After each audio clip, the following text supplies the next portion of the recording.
اعوذ باللہ من الشیطان الرجیم بسم اللہ الرحمن الرحیم قاف والقرآن المجید بل عجبوا ان جاءهم منذر منهم فقال الكافرون هذا شيء عجیب اذا متنا وكنا ترابا ذلك رجع بعید قد علمنا ما تنقص الارض منهم وعندنا كتاب حفیظ بل كذبوا بالحق لما جاءهم فهم في امر مریج صدق اللہ العظیم۔ رب اشرح لي صدری ويسر لي امری واحلل عقدۃ من لسانی یفقہوا قولی۔ اللهم ربنا الہمنا رشدنا واعذنا من شرور انفسنا، اللهم ارنا الحق حقا وارزقنا اتباعه وارنا الباطل باطلا وارزقنا اجتنابه، اللهم ربنا آنس وحشتنا في قبورنا وارحمنا بالقرآن العظيم، اللهم اجعله لنا إماما ونورا وهدى ورحمة، اللهم ذكرنا منه ما نسينا وعلمنا منه ما جهلنا وارزقنا تلاوته آناء الليل وأطراف النهار واجعله لنا حجة يا رب العالمين آمین۔ قرآن حکیم میں جو سورتوں کی ایک ترتیب ہے دو انداز پر، اس کا کافی دنوں سے اب تذکرہ نہیں ہوا ہے۔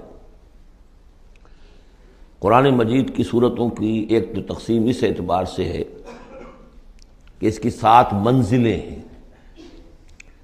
تقریباً برابر، لیکن یہ کہ بالکل برابر نہیں ہے۔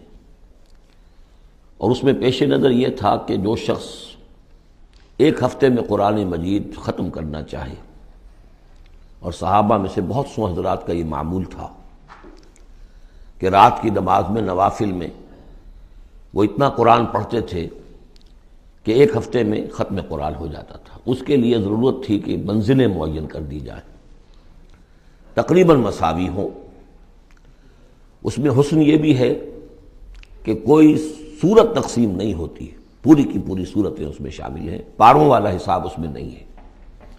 لیکن ترتیب کے اندر حسن ترتیب یہ ہے کہ سورہ فاتحہ کو اگر علیحدہ کر دیں، جو پورے قرآن حکیم کے لیے بمنزلہ ایک مقدمے کے ہے، دیباچے کے ہے، اور یہ کہ اپنی جگہ پر سورہ ہجر کی ایک آیت کی روح سے خود ایک قرآن ہے، تو اس کے بعد پہلی منزل میں 3 سورتیں ہیں، دوسری میں 5، تیسری میں 7، چوتھی میں 9، پانچویں میں 11، چھٹی میں 13، اور پھر حزب مفصل کہلاتا ہے، اس میں 65 سورتیں ہیں۔ وہ بھی ملٹیپل ہے 13 کا، 13 کو 5 سے ضرب دیں گے 65 بن جائے گا۔ تو ایک عددی جو ہے نسبت اس میں ہے، ایک سیڑھی بن رہی ہے۔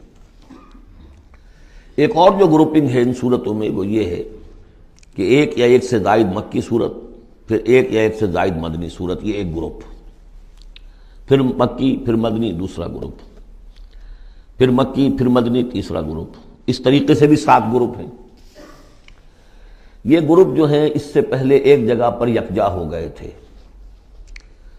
دوسرا گروپ بھی ختم ہو گیا تھا سورہ توبہ پر، اور دوسری منزل بھی ختم ہو گئی تھی سورہ توبہ پر۔ تو میں نے آپ کو بتایا تھا کہ قران السعدین ہو گیا، یہاں پر 2 سعید چیزیں جمع ہو گئیں۔ قرآن حکیم کی صورتوں کی 2 منزلیں بھی ختم ہوئی سورہ توبہ پر، اور سورہ یونس سے تیسری منزل کا آغاز ہوا، اور مکی مدنی صورتوں کے گروپوں کا بھی جو دوسرا گروپ ہے وہ ختم ہو گیا سورہ توبہ پر، اور سورہ یونس سے تیسرے کا آغاز ہوا۔ وہی قران السعدین یہاں بھی ہو رہا ہے۔ سورہ حجرات پر مکی اور مدنی صورتوں کا بھی گروپ ختم ہوا، لیکن وہ 5واں گروپ ہے، اور منزل بھی ختم ہوئی، لیکن وہ 6ٹھی منزل ہے۔ یہاں وہ برابر نہیں ہے، وہاں دوسری منزل اور دوسرا گروپ یکجا ختم ہوا، تیسری منزل تیسرا گروپ یکجا شروع ہوا۔ یہاں سورہ قاف سے آگے یہ ایک منزل ہے، اس کو حزب مفصل کہتے ہیں، اور دوسری یہ کہ یہیں سے 6ٹھی جو گروپنگ ہے مکی اور مدنی صورتوں کی وہ شروع ہو رہی ہے سورہ قاف سے۔ سورہ قاف سے لے کر سورہ واقعہ تک اس میں 7 صورتیں جو ہے مکیات ہیں۔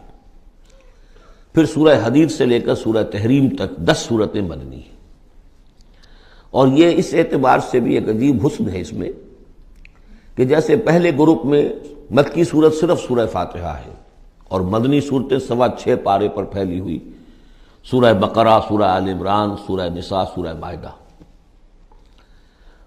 لیکن یہ کہ اگلا جو گروپ ہے وہ متوازن ہے، 2 صورتیں مکی، 2 مدنی، سورہ انعام، سورہ اعراف مکیات، سورہ انفال، سورہ توبہ مدنیات۔ ادھر بھی یہ ہے کہ جب آپ آخر سے چلیں گے تو جو آخری گروپ ہے 7واں گروپ، وہ بالکل برعکس ہے پہلے گروپ کے، کہ تقریباً سارا کا سارا مکی صورتوں پر مشتمل ہے۔ مدنی صورتیں 2 تو وہ ہیں جو بالاتفاق مدنی ہیں، آخر میں معوذتین، باقی کے بارے میں اختلاف ہے، وہ میں بعد میں عرض کروں گا، لیکن بہت کم ہے۔ لیکن ادھر سے جب ہم چل کے آتے ہیں ادھر، گویا کہ جو چھٹا گروپ ہے وہ متوازن ہے، تقریباً 1.25 پارہ جو ہے اور 1 پارہ یہ بنتا ہے سورہ قاف سے لے کر اور سورہ واقعہ تک، اور ذرا سا 1 پارے سے زائد جو ہے وہ سورہ حدید سے لے کر اور سورہ تحریم تک، یہ بھی متوازن ہے۔ پھر خاص طور پر اس میں جو یہ مکی صورتیں ہیں، سورہ قاف سے سورہ واقعہ، سورہ قاف، سورہ زاریات، سورۃ الطور، سورۃ النجم، سورۃ القمر، سورۃ الرحمن، سورۃ الواقعہ، یہ ایک اعتبار سے قرآن حکیم کا حسین ترین حصہ ہے، یعنی عربی ادب کے اعتبار سے، صوتی آہنگ کے اعتبار سے، ڈیوائن میوزک جسے میں کہتا ہوں، قرآن کا ڈیوائن میوزک، چھوٹی چھوٹی آیتیں، ردم ہے اور فلو ہے تیز، الفاظ کے اندر بھی ایسا معلوم ہوتا ہے جیسے نگینے جڑ دیے گئے ہوں۔ چنانچہ انہی میں سے ایک صورت وہ ہے سورۃ الرحمن، جس کے بارے میں حضور نے فرمایا سورۃ الرحمن عروس القرآن، یہ قرآن مجید کی دلہن ہے۔ تو یہ صورتیں جو ہے اس اعتبار سے، یہ قرآن مجید میں ادبیت کے اعتبار سے، فصاحت و بلاغت کے اعتبار سے یہ چوٹی پر ہے۔ ان میں سورہ قاف تو بڑی جامع ہے اور بہت منفرد صورت ہے اپنے مزاج کی، جیسا کہ میں عرض کرتا رہا ہوں آپ سے، بعض صورتیں منفرد ہیں، باقی 6 جو ہیں وہ 3 جوڑوں کی شکل میں وہ نمایاں ہوتا چلا جائے گا، کہ جیسے سورہ زاریات اور سورۃ الطور ایک جوڑا ہے، پھر سورۃ النجم اور سورۃ القمر، ستارہ اور چاند، ان کا جو آپس میں ربط ہوتا ہے وہ سب کو معلوم ہے، یہ ایک صورت، یہ ایک جوڑا ہے۔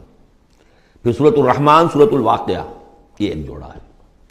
آج ہماری کوشش یہ ہوگی کہ یہ 7 کی 7 صورتیں جو ہیں ان کا ہم ترجمہ کر لیں۔ اب بسم اللہ کیجئے۔ یہ آپ کو معلوم ہے کہ یہ جو اب جو 2 گروپس آ رہے ہیں مکی صورتوں کے، بار بار کہہ چکا ہوں کہ ان کا زمانہ نزول ابتدائی 4 سال، یہاں سے جو لے کر آخر تک جو صورتیں ہیں، یہ ابتدائی جو 4 سال ہیں حضور کے قیام مکہ کے، اس میں نازل ہوں۔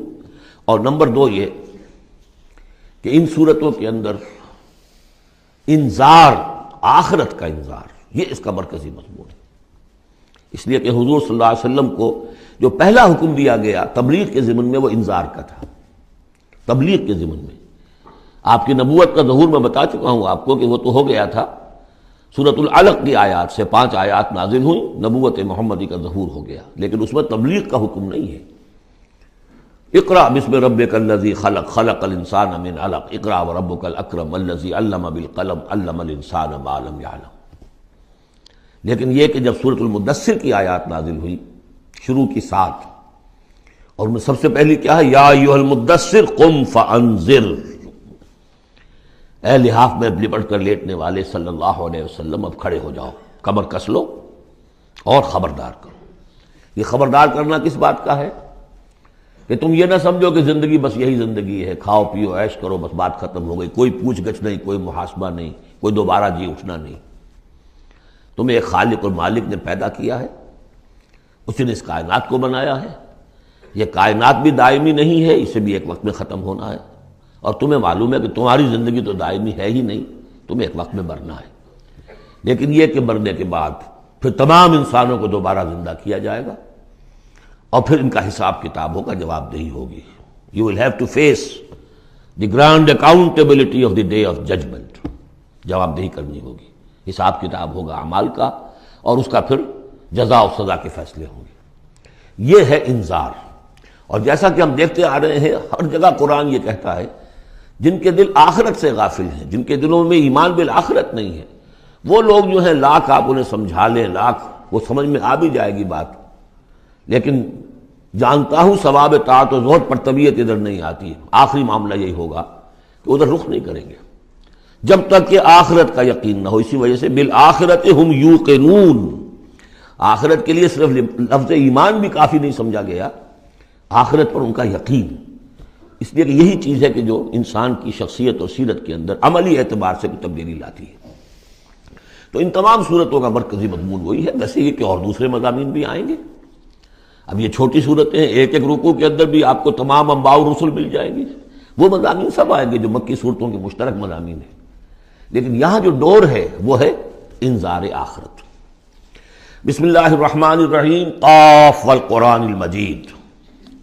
یہ دوسری صورت ہے جو ایک حرف مقطع سے شروع ہوئی ہے. پہلے صاد والقرآن ذی الذکر، یہ ہم پڑھ چکے 23ویں پارے میں. قاف والقرآن المجید تیسری آئے گی 29ویں پارے میں، نون والقلم وما یسطرون. یہاں بھی قسم ہے قرآن مجید کی، بڑی شان والے قرآن کی. اس سے آگے محذوف مانی ہے وہی جو سورہ یاسین کے اندر میں نے آپ کو بتایا، یاسین والقرآن الحکیم انک لمن المرسلین. لیکن اس کے بعد اب فوری طور پر جو ہے آخرت کا ذکر. بل عجبوا ان جاءهم منذر منهم فقال الکافرون ھذا شیء عجیب. کیا انہیں بہت عجیب محسوس ہوا ہے کہ ان کے پاس ایک آیا ہے انہی میں سے خبردار کرنے والا، منذر انذار سے. فقال الکافرون ھذا شیء عجیب، تو کافروں نے کہا یہ تو بڑی عجیب سی بات ہے. اذا متنا وکنا ترابا، کیا جب ہم مر جائیں گے اور مٹی ہو جائیں گے؟ ذالک رجل بعید، یہ بہت دور کی کوڑی لائے ہیں، یہ دوبارہ رجوع کرنا جو ہے بہت دور کی بات ہے. قد علمنا ما تنقص الارض منهم، بڑا شاہانہ انداز ہے. یہاں ہمیں خوب معلوم ہے کہ زمین ان میں سے کیا چیز کم کرتی ہے. یعنی جب یہ زمین میں دفن ہو جائیں گے تو زمین کیا شے کھا جائے گی، اس کی کیا، ان کا وجود کا کون سا حصہ ہے کہ جو زمین ضائع کر دے گی. وَعِندَنَا کتاب حفیظ، اور ہمارے پاس تو ایک کتاب ریکارڈ ہے، محافظ خانہ موجود ہے، سب کے اعمال موجود ہیں، اور ان کی جانیں جو ہیں وہ تو ہم یہاں سے لے جاتے ہیں، وہ علیین میں ہیں یا سجین میں ہیں، وہ تو وہاں ہے. تو یہ تو ایک جسم ہے جو خاک سے آیا تھا. منہا خلقناکم وفیہا نعیدکم ومنہا نخرجکم تارۃ اخری، وہ ٹھیک ہے. لیکن ان کا جو اساس کارنامہ ہے، ان کی جو زندگی ہے، ان کی ارواح، ان کی جانیں، وہ ہمارے پاس ہیں، اعمال نامے ہمارے پاس ہیں.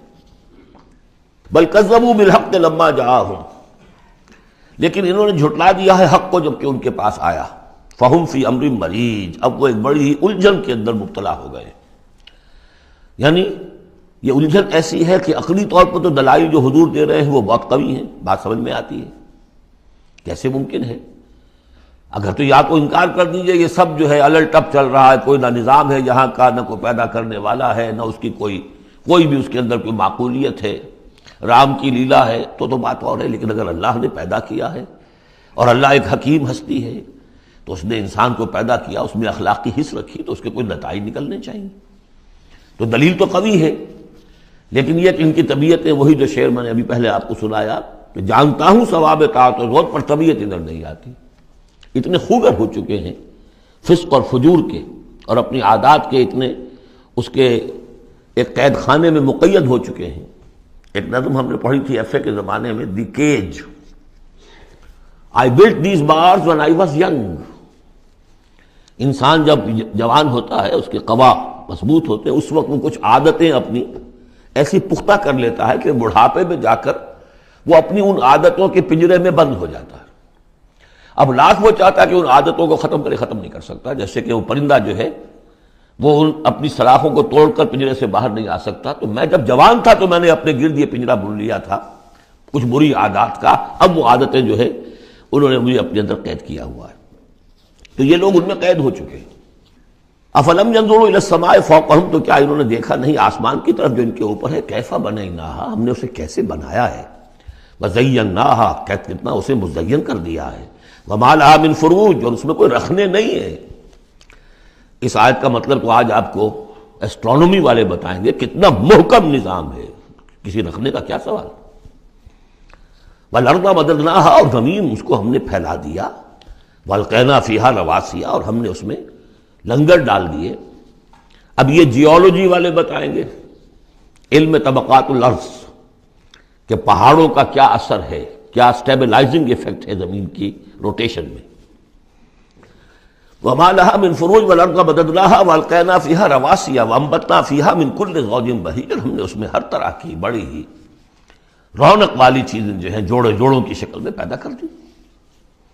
تبصرۃ و ذکریٰ، یہ ہے لوگوں کو سجھانے کے لیے، دکھانے کے لیے. دیکھو، کھول آنکھ، زمین دیکھ، فلک دیکھ، فضا دیکھ، مشرق سے ابھرتے ہوئے سورج کو ذرا دیکھ، ان آیات کو دیکھو. افلا ينظرون الى الابل كيف خلقت والى السماء كيف رفعت والى الجبال كيف نصبت والى الارض كيف سطحت. تبصرۃ، یہ ہم صرف سجھانا چاہتے ہیں، دکھانا چاہتے ہیں. وذکریٰ، اور یہ یاد دہانی بھی ہے. نشانی کو دیکھ کر کوئی یاد آ جاتا ہے جس کی وہ نشانی ہوتی ہے. ان نشانیوں کو دیکھ کر تمہیں اللہ یاد آنا چاہیے، خالق ان کا بنانے والا، ان کا مصور. هو اللہ الخالق البارئ المصور لہ الاسماء الحسنی. تو یہ در حقیقت اس کی یاد دلانے کے لیے یہ نشانیاں ہیں. لکل عبد منیب، لیکن یہ اسی بندے کے لیے ہے جو منیب ہو، خود کچھ رجوع رکھے ہوئے ہو. وہی جو تمہیں کہتا رہا ہوں کہ فطرت مس نہ ہوئی ہو، روح مری نہ ہو، تب تو یہ تمام چیزیں جو ہیں مفید ہوں گی، آنکھیں بھی کھل جائیں گی اور تذکرہ یاد بھی آ جائے گا. اگر فطرت مر چکی ہو، مسخ ہو چکی ہو، پھر ظاہر بات ہے کہ کسی سے کوئی فائدہ نہیں ہوگا. وَنَزَّلْنَا مِنَ السَّمَاءِ مَاءً مُبَارَكًا، اور ہم نے آسمان سے اتارا مبارک پانی. مبارک کی وضاحت میں کر چکا ہوں. برکت اسے کہتے ہیں کسی شے کے اندر جو پوٹینشل خیر ہے اسے نکال کر باہر لے آئے. تو یہ پانی بارش کی باران رحمت جو ہے یہ ماء مبارک کا ہے، زمین کی روئیدگی کو نکال کر باہر لاتا ہے. فَأَنبَتْنَا بِهِ جَنَّاتٍ وَحَبَّ الْحَصِيدِ، تو ہم نے اگا دیا اسی کے ذریعے سے باغات بھی اور کھیتیاں بھی جو کٹ جاتی ہیں. اب دیکھیے بہت خوبصورت ہے یہاں پہ جو ترتیب. جنات اسے کہتے ہیں باغات، درخت لگا رہتا ہے، پھل اتار لیتے ہیں صرف. اور کھیتی وہ ہوتی ہے گندم کی کھیتی، وہ پوری فصل کٹ جاتی ہے، وہاں کوئی اب درخت باقی نہیں رہتا. یہ نہیں ہے کہ صرف سٹے توڑ لیجئے باقی کھڑی رہنے دیجئے، نہیں. حصید تو وہ در حقیقت حب الحصید، اناج کی جو کھیتیاں ہوتی ہیں وہ تو کٹ جاتی ہیں. والنخل باسقات لہا طلع نضید، اور ہم نے ایسے کھجوریں پیدا کر دی ان کے درخت کے جو بہت لمبی لمبی ہیں، اونچے اونچے ہیں. لہا طلع نضید، ان کا خوشہ جو ہے تہ بر تہ کھجوریں ان کے اندر لدی ہوئی ہیں. رزقا للعباد، یہ سب کچھ بندوں کے لیے رزق کے لیے ہم نے بنایا. وَأَحْيَيْنَا بِهِ بَلْدَةً مَيْتًا، اور اسی پانی کے ذریعے سے ہم ایک مردہ زمین کو زندہ کر دیتے. كَذَلِكَ الْخُرُوجُ، اسی طریقے سے تم زمین سے نکل آؤ گے. جیسے کھیتی نکل آتی ہے، پہلے کوئی آثار نہیں تھے، بارش ہوئی کھیتی نکل آئی، گھاس ہی اگائی. چلیے اور کچھ نہیں ہے، وہاں گھاس آ گئی. کہاں سے آ گئی؟ زمین میں تو تھی نا، پانی نے نکالا ہے صرف. اسی طریقے سے تم سب ہوگے وہیں پر، تمہیں بس نکالنا ہے، ہمارا اذن نکال لائے گا. کذبت قبلہم قوم نوح واصحاب الرس وثمود. اب دیکھیے یہاں انباء رسول کا تذکرہ ایک دو آیتوں میں سب کو سمیٹ لیا. جھٹلایا ان سے پہلے نوح کی قوم نے، اصحاب الرس نے کنویں والوں نے، وثمود اور ثمود کی قوم نے، وعاد اور قوم عاد نے، وفرعون اور فرعون نے، واخوان لوط اور لوط کے بھائیوں نے، اصحاب الایکۃ اور بن والے یعنی مدین والے جن کی طرف حضرت شعیب بھیجے گئے، وقوم تبع. تبع ہم پڑھ چکے ہیں کل، یہ یمن کے بادشاہوں کا لقب تھا. فَكُلٌّ كَذَّبَ الرُّسُلَ فَحَقَّ وَعِيدِ، سب نے رسولوں کو جھٹلایا تو مستحق ہو گئے میری وعید کے، میری جو دھمکی تھی اس کے مستحق ہو گئے، ان پر عذاب آیا. أَفَعَيِينَا بِالْخَلْقِ الْأَوَّلِ، تو کیا ہم ایک مرتبہ پیدا کر کے عاجز آ گئے ہیں؟ لم یعیا بخلقہن، یہ ہم پڑھ چکے ہیں. تو اس کے معنی کیا ہے؟ گویا کہ ہماری ساری، جس کو میں انگریزی میں نے کہا تھا کہ جو کریٹو پوٹینشل ہمارا تھا، کریٹو انرجی ہماری ایگزاسٹ ہو چکی ہے تمہارے خیال میں. افعینا بالخلق الاول، کیا ہم بالکل عاجز آ گئے ہیں؟ بل ہم فی لبس من خلق جدید، ہماری خلاقی کی قدرت میں تو کوئی کمی نہیں ہوئی. ہاں یہ لوگ جو ہیں ان کے ذہن کی تنگی ہے کہ جس کی وجہ سے یہ دھوکے میں ہو رہے ہیں کہ دوبارہ کیسے بنا دیا جائے گا.